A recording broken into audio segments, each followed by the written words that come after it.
আহলান বিকুম, সালামুন আলাইকুম। মহাবিশ্বকর গ্রন্থ আল কোরআনে কোন কোন আমলের মাধ্যমে জান্নাতের ঘোষণা রয়েছে? প্রথমে আমরা দেখব মহাবিশ্বকর গ্রন্থ আল কোরআনের সূরা হুদের 23 নম্বর আয়াত। বিসমি আল্লাহ আর রহমান আর রহিম। ইন্নাল্লাযীনা আমানু ওয়া আমিলুস সালিহাত, আর নিশ্চয় যারা ঈমান এনেছে। তাহলে জান্নাত পাওয়ার 1 নম্বর ঘোষণা হলো ঈমান আনয়ন করা। 2 নম্বর কার্য হলো ওয়া আমিলুস সালিহাত। সালেহাত শব্দের অর্থ কি? আমরা যদি দেখি লেক্সিকানে কি লেখা রয়েছে, সালেহা এর অর্থ হলো সৎ হওয়া, সৎ কর্মশীল হওয়া, ঠিক ভালো হওয়া, যোগ্য হওয়া। সূরা হুদের 23 নম্বর আয়াতে যেটা বলা হয়েছে, ইন্নাল্লাযীনা আমানু ওয়া আমিলুস সালিহাত, যারা ঈমান আনয়ন করে এবং যোগ্য হয়।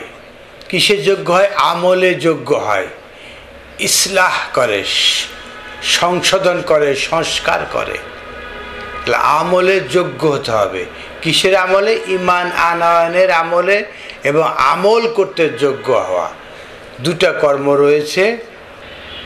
ওয়া আখবাতু ইলা রব্বিহিম, এবং রবের সাথে বিনীত হয়েছে।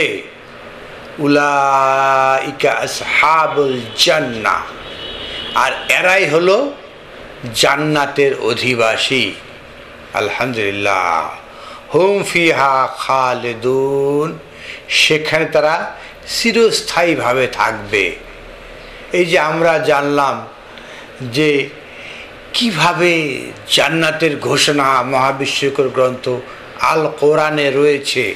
আমরা দেখলাম প্রথমে সূরা হুদ আয়াত 23-এ।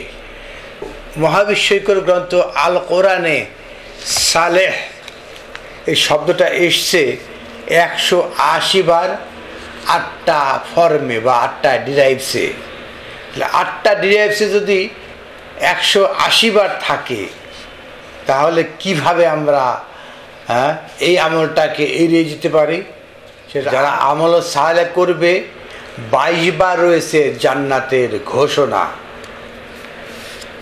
সেটা হলো যারা ঈমান আনবে এবং আমল সালেহ করবে। আমল সালেহ করলে 22 বার জান্নাতের ঘোষণা রয়েছে এবং 12 বার ক্ষমা করার ঘোষণা রয়েছে এবং 4 বার রয়েছে তাদের কোনো ভয় নেই। তাহলে আমরা দেখলাম যে 22 বার রয়েছে জান্নাতের ঘোষণা।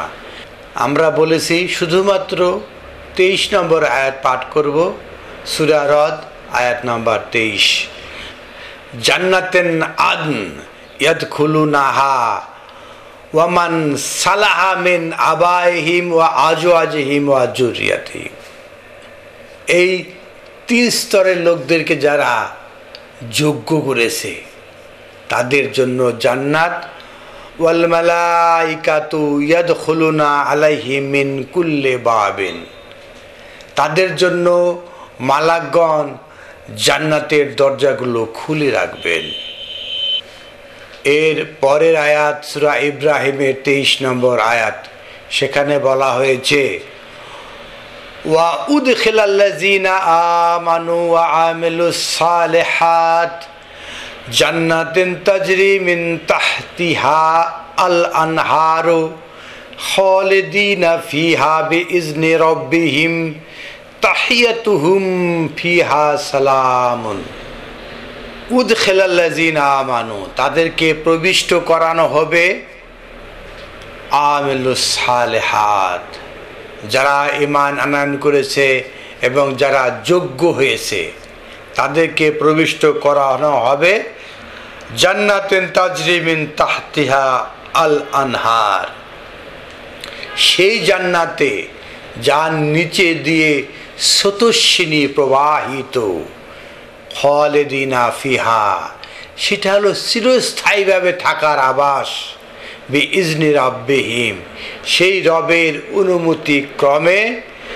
তাহিয়াতুহুম, সেখানে অভিবাদন করা হবে, ফিহা সালামুন, সালামুন দিয়ে, আসসালামু আলাইকুম দিয়ে নয়। মহাবিশ্বকর গ্রন্থ আল কোরআনে কোথাও আসসালামু আলাইকুম শব্দটা নেই।